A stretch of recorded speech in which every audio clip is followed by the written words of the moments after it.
Bismillahirrahmanirrahim. Assalamualaikum warahmatullahi wabarakatuh. Perkenalkan, nama saya Febrianto Ruandianto, NIM 200301151050 dari kelas PJKRD. Baiklah, pada kesempatan kali ini saya akan menjelaskan atau mempresentasikan tugas motorik.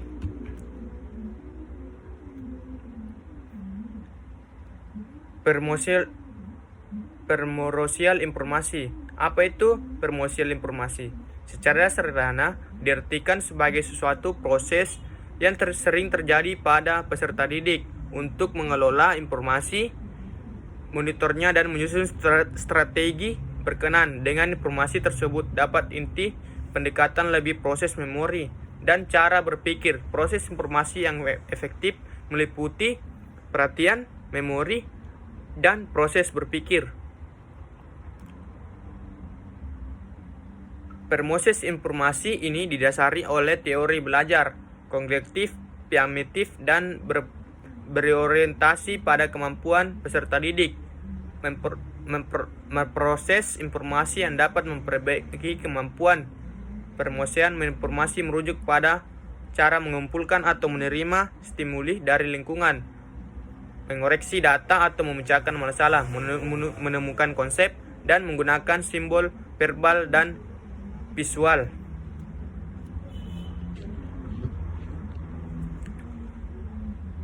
Pemrosesan informasi. Pemrosesan informasi terjadi karena adanya infeksi antara kondisi-kondisi internal dan kondisi-kondisi eksternal individu.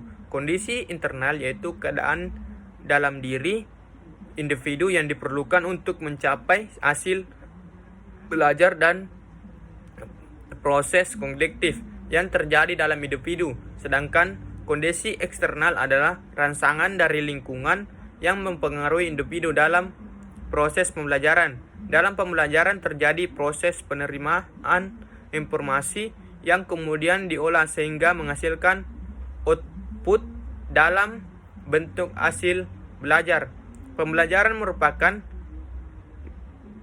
kelurahan dari pemrosesan informasi yang berupa kecakapan manusia, hukum Capites yang terdiri dari informasi verbal, kecakapan intelektual, strategi kognitif, sikap, kecakapan motorik.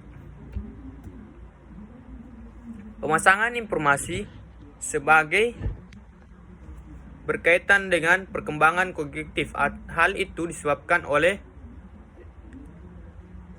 diketahui dari berbagai macam proses penerimaan dan informasi berkaitan dengan komunikasi.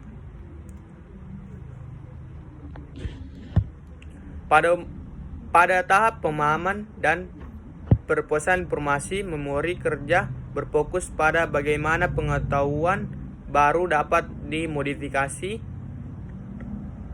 Selain itu, kerja hanya dapat mengelola beberapa macam informasi atau elemen di dalam otak setiap saat. Informasi yang berlebihan dapat memori sehingga kerja melibatkan penurunan efektivitas dalam mencari informasi. Pemahaman dipengaruhi dalam interpretasi. Terdapat stimulus. Dengan adanya stimulus dan model pemrosesan informasi. Pendekatan model dengan pertimbangan pemrosesan informasi yang terjadi dalam diri manusia rasanya tidak mungkin dapat dipelajari secara langsung. Oleh karena itu, pendekatan tidak langsung dengan menggunakan modul digunakan sebagai pendekatan untuk mempelajari proses pengolahan informasi. Model sederhana pemrosesan informasi dari Stimitis 1982 seperti yang pertama manusia, kemudian pemrosesan input, signal, output, respon gerak. Modul pemrosesan informasi serial. Teori Dortes pada dasarnya menyatakan terdapat dua tahap dalam pemberantasan selain, yaitu tahap-tahap membeda-bedakan distributed atau serial, ada yang juga paralel atau tahap pemilihan Stimitis 1988 cenderung membagi tahap pemberantasan informasi menjadi dua, yaitu proses paralel dan proses serial. Proses paralel terbagi atas tiga bagian. Yang pertama, perakitan kerangka. Yang kedua, perakitan kerangka, perakitan akhir, pengujian. Yang ketiga, perakitan kerangka, kemudian perakitan akhir, dan pengujian. Proses serial langsung saja perakitan akhir dan pengujian. Tahap-tahap identifikasi rangsangan. Tahap identifikasi rangsangan langsung masuk ke tahap seleksi respon, kemudian tahap terakhir yaitu tahap pemrograman respon. Pemrosesan informasi merupakan suatu yang abstrak yang terjadi di bagian dalam sebagai proses psikologis untuk kebutuhan analisis berdasarkan arus masuk. Pemrosesan informasi disebut dapat dibagi menjadi tiga tahap, yaitu identifikasi rangsangan, seleksi respon, pemrograman respon. Tahap-tahap identifikasi rangsangan. Yang pertama, kejelasan rangsangan yang berarti tajam tidaknya rangsangan yang diterima. Yang kedua, intensitas rangsangan seperti terang, tidak bercahaya, rangsangan keras, tidaknya suara, rangsangan, dan sebagainya. Menurut Stimitis 1982, bahwa faktor utama yang mempengaruhi tahap pengenalan rangsangan adalah faktor yang bersumber pada karakteristik rangsangan. Seperti persoalan yang dihadapi adalah rangsangan yang masuk ke suatu sistem jarang sekali dikenal. Tahap seleksi respon.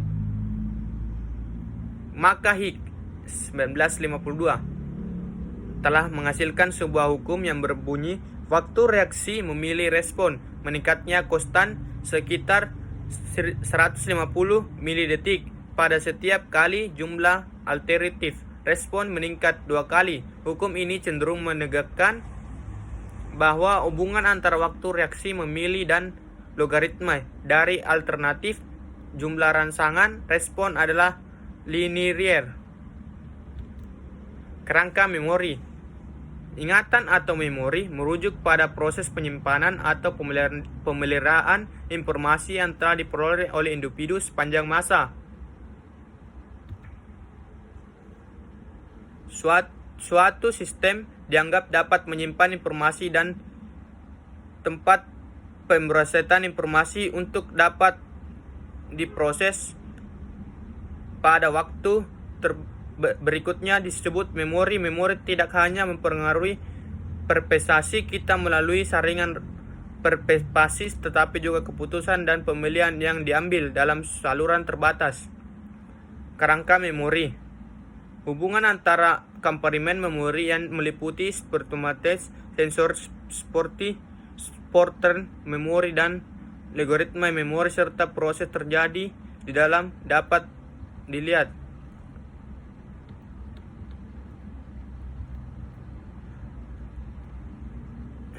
Dibagi menjadi 3 bagian. Short-term sensor story berfungsi untuk menyimpan sejumlah besar informasi yang diterima dalam waktu yang singkat. Yang kedua, short-term sensor, informasi yang masuk pada sistem penyimpanan jangka pendek, tidak semua diproses pada tahap berikutnya. Yang ketiga, long-term memory. Long-term memory secara potensial tidak terbatas kapasitas isinya sehingga mampu menampung seluruh informasi. Yang terakhir, kesimpulan. Semua informasi yang kita peroleh terekam di dalam ingatan, akan tetapi tidak semua informasi tersebut dapat bertahan lama dalam ingatan atau hilang karena beberapa faktor yang mempengaruhi. Ketika individu memperoleh suatu informasi secara tidak langsung, otak akan memproses informasi tersebut. Apabila dalam pemrosesan tersebut terdapat perhatian, attention, pada informasi yang diperoleh, maka akan menghasilkan suatu penamaan. Baiklah, sekian dari video presentasi saya. Lebih dan kurangnya mohon dimaafkan. Wabillahi taufiq wal hidayah. Wassalamualaikum warahmatullahi wabarakatuh. Salam olahraga.